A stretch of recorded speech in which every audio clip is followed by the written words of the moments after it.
Don't dream it, be it. Don't dream it, be it. You've got to get out of this trap before this decadence saps our wills. Now, I wrote it first of all for myself to while away the long winter nights when I was out of work. And I did a play at the Royal Court Theatre upstairs, and Jim directed it, and I mentioned it to him that I was writing it. I hadn't even finished it. And he heard some of the songs and read the script that I'd got, as much as I'd got. And I just had to actually sort of round it off, resolve the whole story and round it off. And it was done at the theatre upstairs. There was no sort of hardship with it, really. It just all happened, really.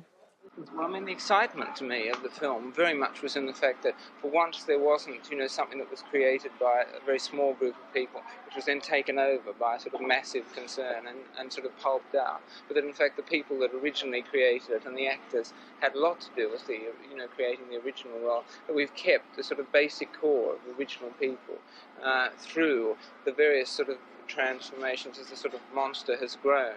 Here we go. Play back! I'll get you as I can. Not kidding. I'm just a sweet transvestite. From transsexual Transylvania. Why don't you stay for the night?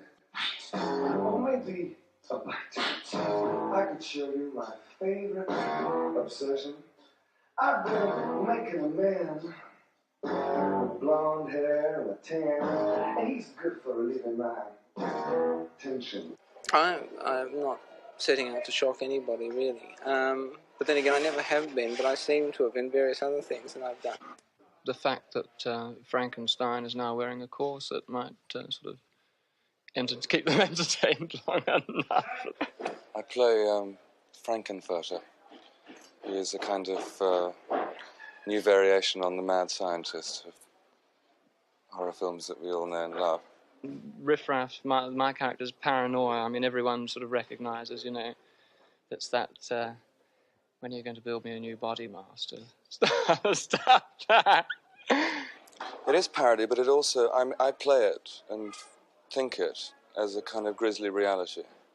And Frankenfurter, as a variation on Frankenstein, is obsessed with image and the way that things look, and but I see him and play him as a kind of grisly, real freak. I'm just a sweet transvestite from transsexual Transylvania.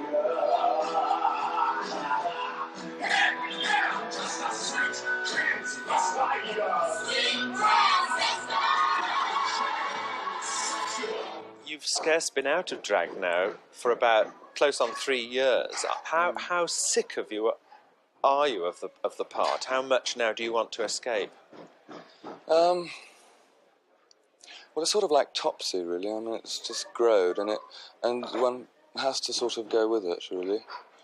I found making the film more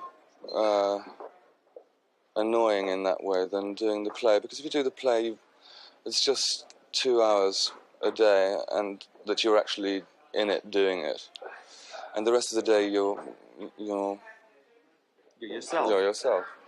And doing the film, partly because I've never made one before, and so the work for me is total. I found it, for the first time, actually beginning to be a bit schizophrenic, in that if you spend the whole day in a pound and a half of Max Factor, at the end of the day, when you wipe it off, there's always a little bit left in the cracks. I'm really an old-fashioned girl. I like a beginning, a middle, and an end, And I think that's all it is, really. It's an action story. It's like Saturday morning pictures. In fact, the filming here, from time to time, especially in the laboratory, got very like Saturday morning pictures. It was really good. I think the two hardest things have been Well, one, the kind of extravagances, physical extravagances that I used on the stage were very theatrical ones, and I've tried in the film to make them filmic ones. I mean that will do as a film gesture, and on the stage one would maybe do that. Well, you got caught flat. Well, how about that?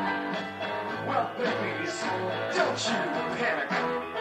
By the light of the night, you'll all sing all right. Once more, please.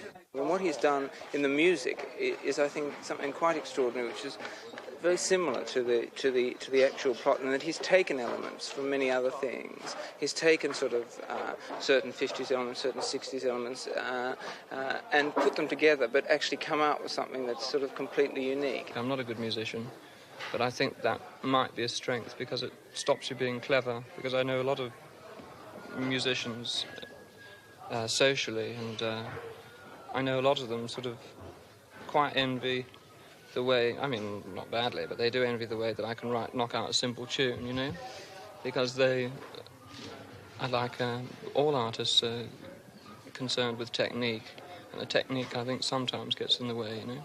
It's very much a musical, and a lot of the energy of the whole event is in the music. I mean, I think that it is pastiche, certainly, but I think it sort of stands on its own, too. I mean, it's beginning to more and more, which is very nice. I mean, I would like to see it get a U certificate, I suppose, as a sort of 1970s version of The Wizard of Oz.